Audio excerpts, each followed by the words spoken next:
भाई लोग आज की वीडियो में बस हम तोलन के ये बात बताई कि जौन भोजपुरी के बड़े बड़े स्टार हम लोगन मतलब कि कितना पढ़ले लिखले हम लोगन। तो ये बात हम तोलन के बताए कि का झोला छाप हम लोगन की पढ़ाई लिखाई कैले हम लोगन।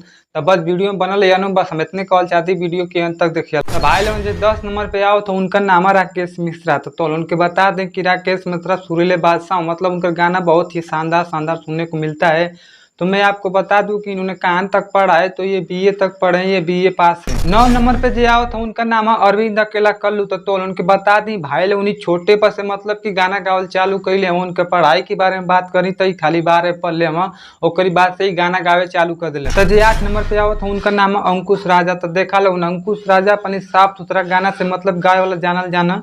तो एगो बात बता दी कि छोटे पर से दोनों भाई मतलब कि गाना गाने अंकुश राजा, और यो बात बता दी कि खाली 12 ले पढ़ ले हम लोग। 7 नंबर पे जौन सुपरस्टार आओ तो उनका नाम है नील कमल सिंह। तो भाई लोग तोलन के बता दी कि कितना इनका मजेदार सॉन्ग रहला, मतलब एक हिट गाना ही गईले इनकर गाना मतलब कि पूरे मतलब कि वर्ल्ड में फेमस है। तोलन के का बताएं इनकी पढ़ाई के बारे में। तो पढ़ाई मतलब कि ग्रेजुएशन कैले हम और देखवा लो तो छोटे उम्र से मतलब कि गाना गावे चालू कर दिले हम। 6 नंबर पे जो सुपरस्टार आओ तो सुपरस्टार का नाम है प्रमोद प्रेमी यादव। तो भाई लोग तोलन के बता दें कि ज्यादातर हाई स्किल में मतलब कि गाना गाए वाला मात्र एगो प्रमोद प्रेमी हो जन की बड़े बड़े गाना गईले हुआ। और बात करें कि पढ़ाई के बारे में तो ये मतलब कि 10th पास मतलब कि हाई स्कूल ही पढ़ ले हम और ओकरी बाद गाना गावे चालू कर दिले हम।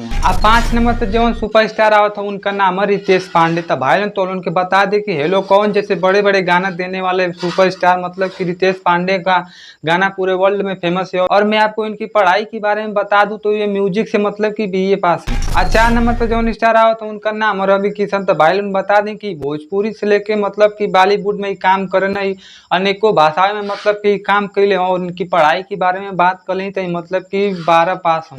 जुगली स्टार के नाम से जाने जाने वाले दिनेश लाल यादव निरहुआ को कौन नहीं जानता। इन्होंने मतलब कि बहुत सारे फिल्मों में काम किया और की मूवीज की बात करें तो हिट मूवीज इनका हो गया है। बात करें इनकी पढ़ाई की तो इन्होंने 12वीं पास की है। 2 नंबर पर जो स्टार है वो स्टार का नाम है मतलब कि पवन सिंह। तो पवन सिंह के पावर स्टार का अलग तो उनकी पढ़ाई लिखाई के बारे में इनकी बता दें तो ये मात्र खाली 10 ले पढ़ ले मतलब कि खाली हाई स्कूल ले पढ़ ले और कई बार भोजपुरी दुनिया मतलब कि कदम रख। 1 नंबर पर जौन स्टार हूँ तोलन का ट्रेंडिंग स्टार खेसारी लाल यादव हो। तो तोलन के बता दें कि अपनी मेहनत के दम पे इतिहास में अपना नाम रचाने वाले मात्र खेसारी लाल यादव है। बात करें इनकी पढ़ाई लिखाई की तो इनकी पढ़ाई लिखाई मतलब कि ये भी मात्र 10वीं तक पढ़े हैं मतलब कि हाई स्कूल ले पढ़ ले अपन भोजपुरी की दुनिया में ये भी अपन कदम रख दिले। भाई लोग ने वीडियो में खाली हम तोलन के 10 गो बड़े बड़े सुपरस्टार के बारे में खाली बताई पढ़ाई लिखाई के बारे में।